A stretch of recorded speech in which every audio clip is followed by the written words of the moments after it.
দুর্গাপুজো লক্ষ্মী পুজো পেরিয়ে কালী পুজোও চলে এলো, কিন্তু তাও আমার এই দশমীর ভিডিওটা এখনও অবধি আপলোড করা হলো না। তাই আর দেরি না করে চলুন আজ আপনাদের দেখিয়ে আনি আমাদের পাড়ার নবপত্রিকা বিসর্জন। ওই যে মণ্ডপের সামনে আলতার থালাটা দেখলেন, ওটার মধ্যে একটা মাছ রাখা হয়, আর মাছটা যেদিক থেকে লাফ দিয়ে বেরোবে সবাইকে কিন্তু ঘুরে সেই দিক থেকেই বেরোতে হয়।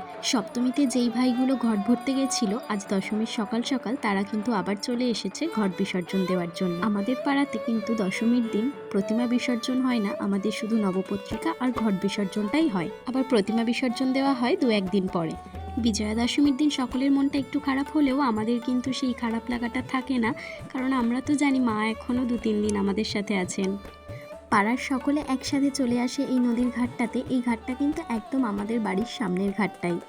আর এখানেও একটা মন্দির রয়েছে, আর এই মন্দিরটাতে শীতলা, কালী আর মনসা পুজো হয়।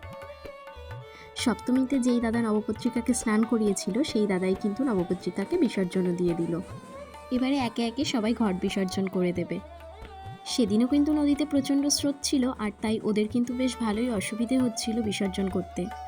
এখানেই দেখতে পাবেন এই দাদাটা কিন্তু ডুব দিয়ে ঘট বিসর্জন করার পরে ওকে কিন্তু বেশ খানিকটা কসরত করতে হয়েছিল আবার দাঁড়ানোর জন্য। এবারে দাদা কিন্তু আর ওপরে উঠে আসেনি, ও কিন্তু ওখানেই দাঁড়িয়েছিল, আর ভাইগুলো ডুব দেওয়ার পরে ওদেরকে কিন্তু ধরে হেল্প করে দিচ্ছিল যাতে ওদের কোনো অসুবিধে না হয়।